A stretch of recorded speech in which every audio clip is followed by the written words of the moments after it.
Welcome to UND Sports Extra. I'm your host, Dan Hamer. On tonight's show, spring football underway at the University of North Dakota. Head coach Bubba Schweigert joins us momentarily. We'll also tell you about the tight end position, a position that has returned to the UND offense with head coach Schweigert and offensive coordinator Paul Rudolph. Later in the show, we'll introduce you to a North Dakota baseball player who has overcome major health issues to still chase his sport. And Carl Gehring joins us to give us an update on the search for a new nickname at UND.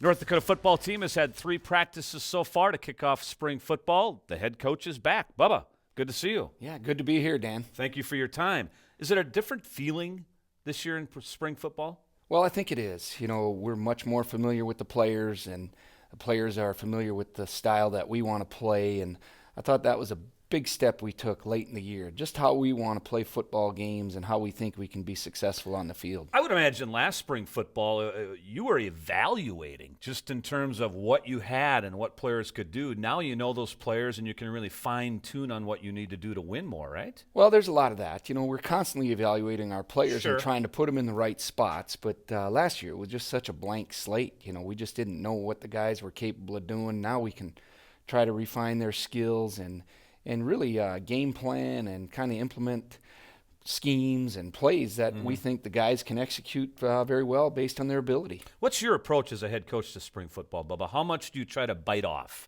during spring drills? Well, we want to really get good at the basics. You know, offensively, we want to be consistent at running the football, and part of that is protecting the ball and be assignment sharp. Defensively, we want to be very good at stopping the run and executing our stuff, and we're huge into communication on defense. And then special teams is a thing that we really need to improve at this year, so we're emphasizing special teams as much as we ever have before here at the University of North Dakota. Well, you got enough bodies this spring, right? Wasn't last spring you had how many offensive linemen for parts of spring football last year? Well, we finished with about 7, so we feel better. You know, we have more than 2 groups, so we're able to practice how we want to practice and really get the amount of reps that we can for guys to get them better. A couple of positions on offense that you really are reworking as you begin spring football, and then with the addition of some players who will arrive this summer also in fall camp. Running back and wide receiver. Both those positions are positions of change, aren't they? Yes, you know, last year we were limited on the number of receivers we had out of practice, and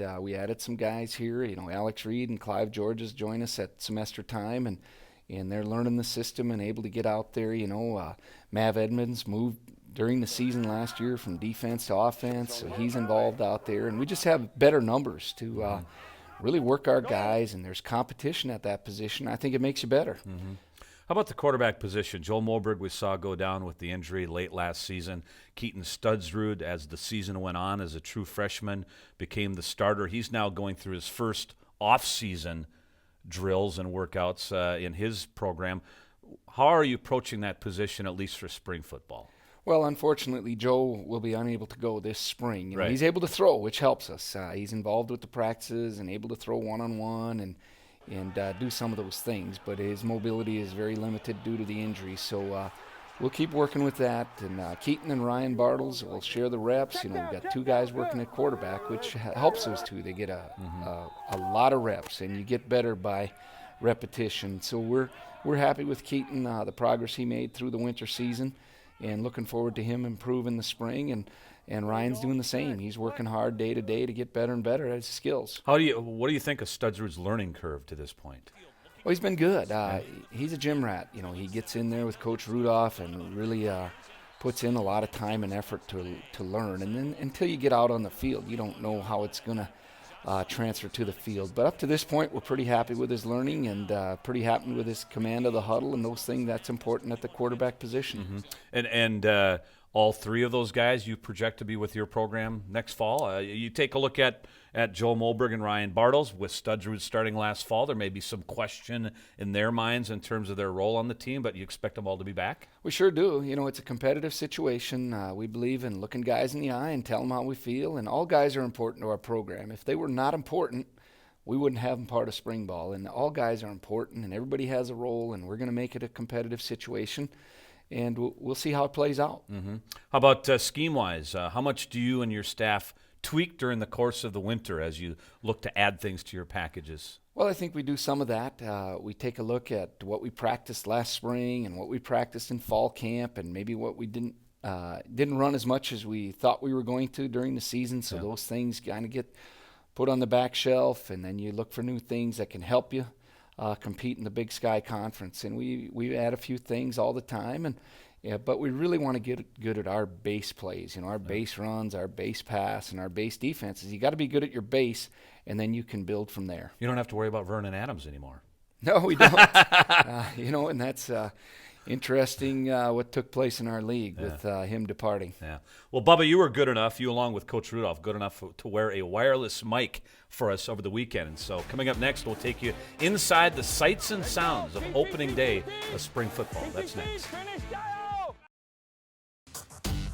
UND Sports Extra on Midco Sports Network is presented by the University of North Dakota.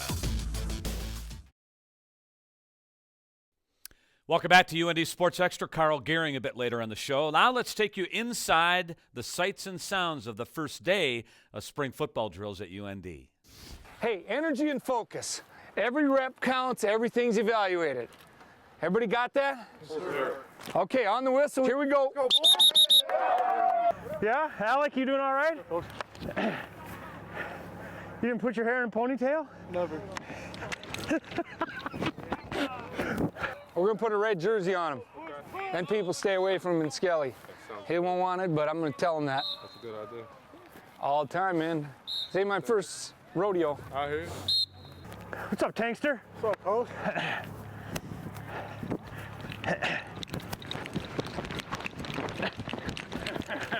Don't hurt that calf. It did twinge too yesterday. They want to spring ball, Jax! Hey, now. Ready, begin! UND!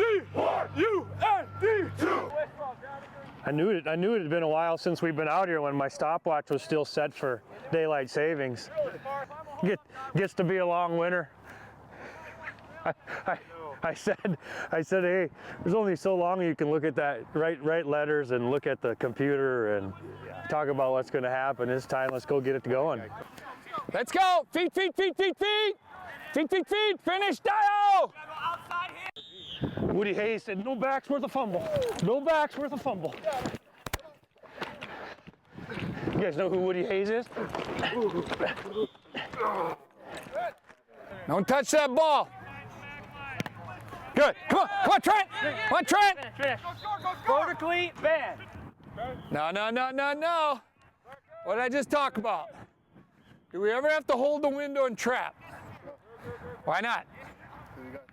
He's outside line, right? Different. In mix, safety's inside on 2. But safety's outside line, that's running right to him. You want to stay on hitch. Bud, how you doing? Okay, hustle off now, all right? See ya. Good to see you, man. Brown Grizzly, 91 slant, Y arrow. Okay, here we go. Back to the top. Let's go.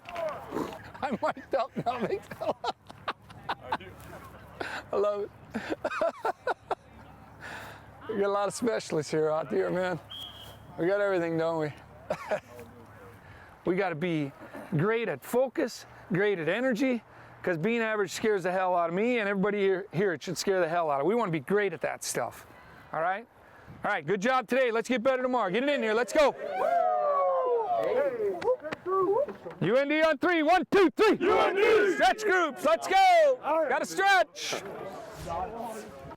Bubba, what a fun look. Thanks for wearing the mic, and thanks to Rudy for wearing the mic as well. Yeah, well, we think we got to have fun out there. This game's supposed to be fun. It's still a game. Right. And, we want our practices real challenging for the guys, but we want a positive teaching environment. And I was really struck by your comments at the end of practice. Being average scares you. Yeah, we want to be great at the things we can control, and we can always control our effort. We can control our focus, and that's what we're practicing. You can practice those things. Well, the tight end position has come alive again under you and Coach Rudolph. Not only is the group more dynamic in the offense, but also it's gaining depth. Greg Ankers has more. 2 years ago, the North Dakota tight ends group caught 0 passes. An unbelievable feat considering the offense threw on nearly 60% of their plays in 2013. Last year, however, with a new coach and a new offensive scheme, the tight end position reemerged. contributing to about a quarter of the yards through the air and 1/3 of the touchdowns. We want him to be multi-positional. We don't want him to be that guy that can play tight end, but we want him to be that guy that can be the fullback. And then at times we want him to be that guy that can split out. So we're still, where it's not going to happen overnight, but I think we'll take that next big step with him. Junior Zach Adler made the most of his opportunities last season. He finished second on the team with 24 receptions, and his expectations are to contribute again in 2015. Just trying to, better myself from what I saw last year, just become a better overall athlete. Need to work on a few things.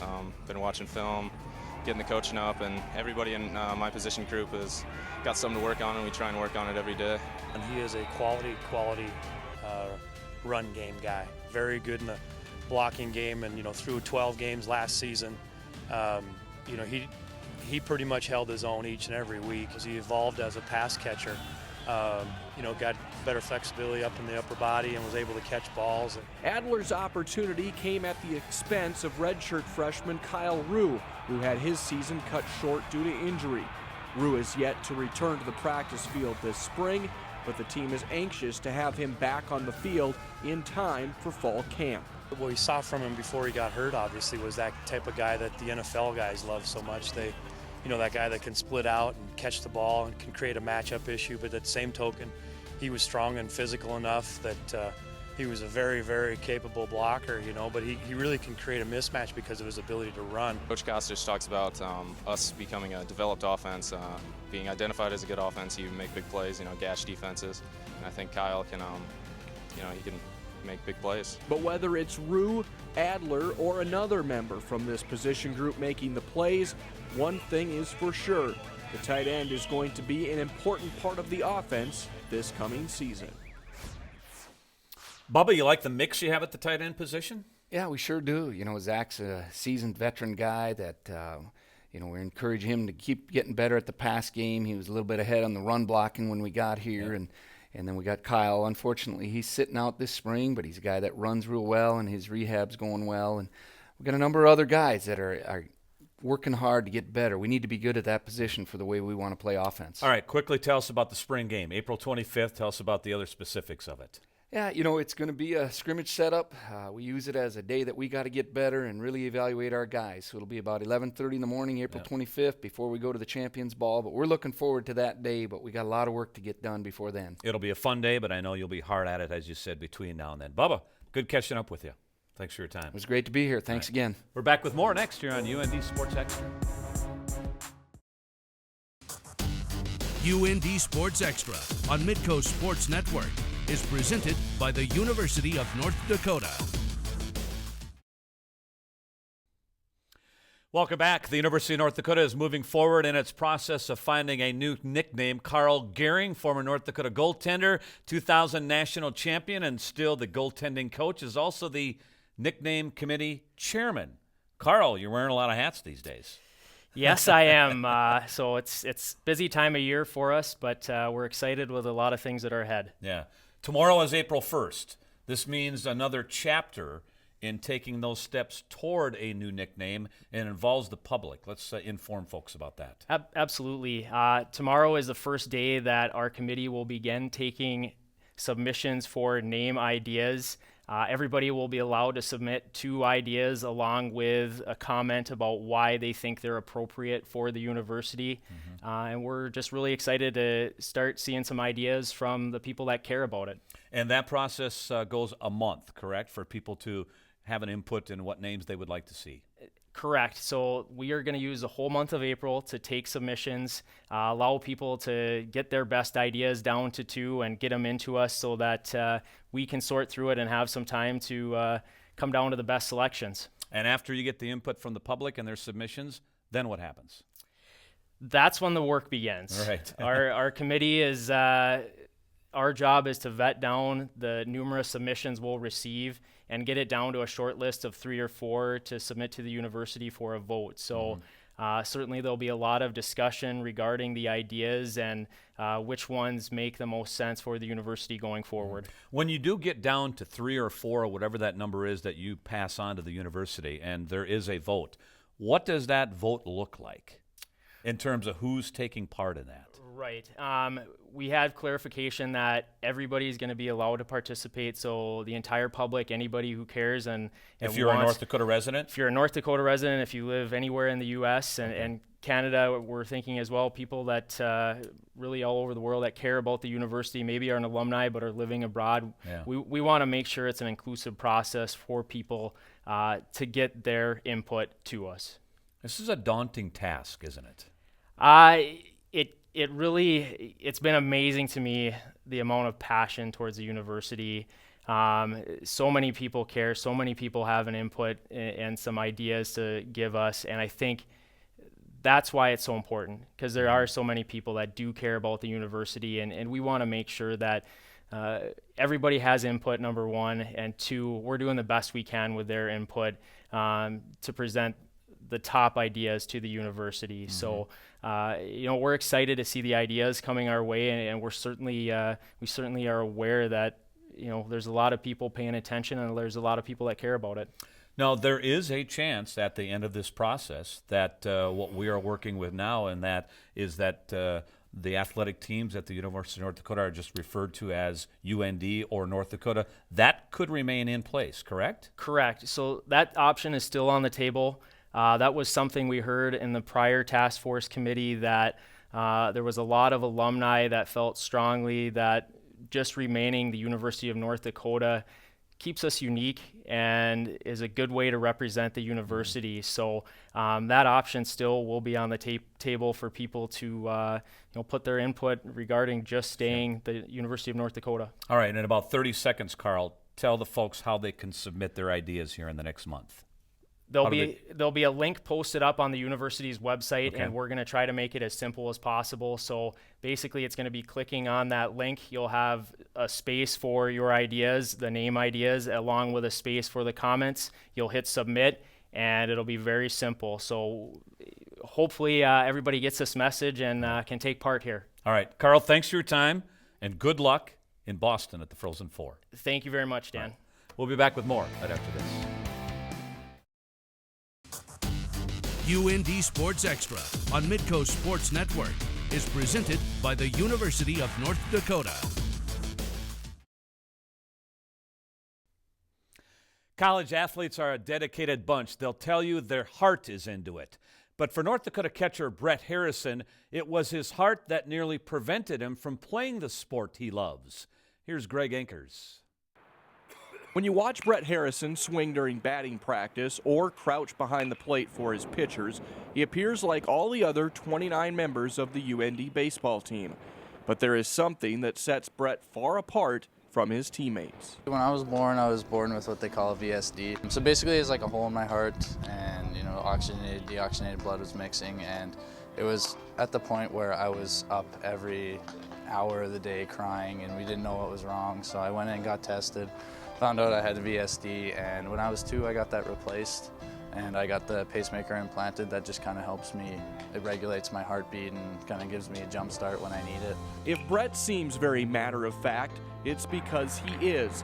Having a pacemaker is simply a part of him. Brett even wears an inspirational tattoo on his arm as a reminder. It just says God gives his hardest battles to his strongest soldiers. For what I've been through, it's just kind of there as a reminder for myself that you put me this way for a reason, and I'm going to use it to my advantage and be the best that I can be. Given the potential risks that can come with Brett, UND coach Jeff Dodson never shied away from getting him on campus. He's one of the toughest guys on the field, and he's proven that here by catching a ton of innings for us. We do monitor, we do watch him, especially during the fall. We do a lot of conditioning, and we keep a close eye on him during games, and make sure number one is his health is good. He's a guy that always seems like he's got something to prove, and that's the kind of guy that I like to coach. Any gamble that may be present is paying off. Brett's become the regular starting backstop for the team as a freshman, and he drove in a pivotal run in UND's first ever win against a Pac-12 team earlier this season at Washington. And despite constant concerns from the medical community, Brett has no plans of slowing down anytime soon. They have their concerns with me. Like, they always ask me why the heck I'm a catcher, and you couldn't pick any other position where you'd at risk of getting hit with balls. But I mean, every time they tell me, you know, you may have restrictions, I just use it and say, you know what, I'm going to prove you wrong, and I go out and do it. A lot of times in college athletics, it's not about talent so much, which he has talent, but it's more about, you know, no pun intended, your heart and, you know, how much you go at it. With his work ethic and some experience and time, you know, I think he's going to be fine, and I think you might see him an all-conference, you know, type catcher pretty soon. He'll continue to look like just another player, but it's the play, attitude, and path that's led Brett here that will separate him from the rest for all the seasons he has ahead of him. A feel-good story. He's a native of Winnipeg, Manitoba, and of course, he grew up playing hockey, even though that may come as a surprise considering his pacemaker. We're back with some final comments next. UND Sports Extra on Midco Sports Network is presented by the University of North Dakota.